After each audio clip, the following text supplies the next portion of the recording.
Hello, everyone. Welcome back to my YouTube channel.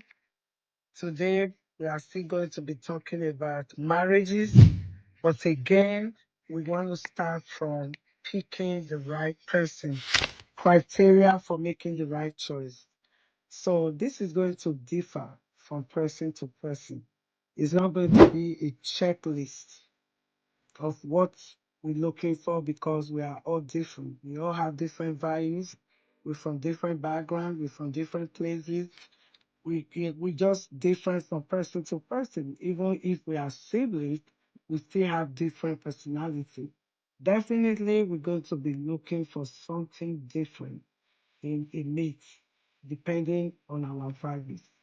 So I would say criteria will depend on the individual. But honestly, we all want to be around somebody that is honest, somebody that is accountable, somebody that has good intentions, and is going to be respectful, especially under conflict. When we have conflict or when we are under stress, that's where the best of our character will come out. So we want to make sure this individual is also able to control his or her anger when under stress, when you are most likely to show the worst parts of who you really are. So we want this person to be very calm, able to control behavior, control stress, ability to be able to de-escalate instead of escalating issues. We want to be able to take time off when we are really stressed. Um, Calm down before we can express what we want to really bring to the table. So emotional honesty is number one. Things that really make you angry, you want to bring this out because the other person is also looking for things. At least they both have their own criteria, what they're looking for in a person. The big thing for me is your belief should be your priority. Religion should be your priority. You should have both should have the same spiritual goals. You should have the same spiritual goal. That is very relevant. Then you think about money. Money is nothing bad. Money is something you could use to pay bills. Or how do you value money? What is money placed in your life? Is money for taking care of bills? Do you have the love of money? Are you materialistic? How do you value money? What is your lifestyle? Are you a big spender? Do you spend on impulse? How would you handle a situation whereby someone lose their job? You might lose your job, the other person might lose his job, or both of you. Do you value money to the extent of that becomes a big problem? You can't stay with this person because now they don't have a job. Was having a job a criteria for the marriage? Was your economic status a criteria for your marriage? So you really need to consider these things. What do you really look for in the person? What are your goals? What do you really want to see in the individual you are getting married to? Do you want somebody that is responsible, accountable, being able to hold on to something if they do something wrong and apologize? I'm sorry, I don't mean it. Or something you said that is offensive, you didn't mean it to be that offensive. Things like that, you have to be able to hold on or hold up to the behavior. Sometimes it's not intended to hurt the other person. Again, knowing that we all coming from different backgrounds is the reason we need to study each other.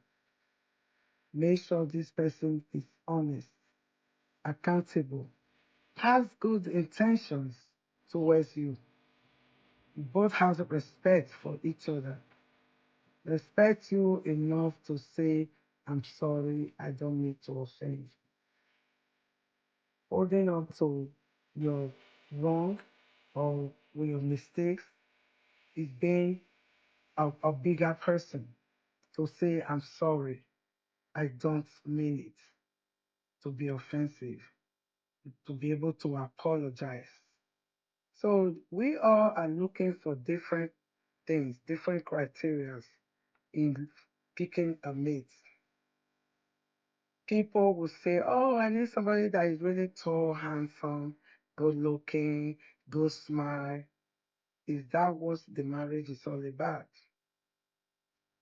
Do you have other things to look for? What is your priority yourself? Is you have spiritual goals? I want this person to also have the same goal that will make your life easier once you get married. So these are the things we look for. Are you looking for someone that will respect your values, ask your ideas, bring your ideas to the table, being able to brainstorm, talk about what you're going to be doing, what are your goals? When you get married, what is your goal? What would you like to do?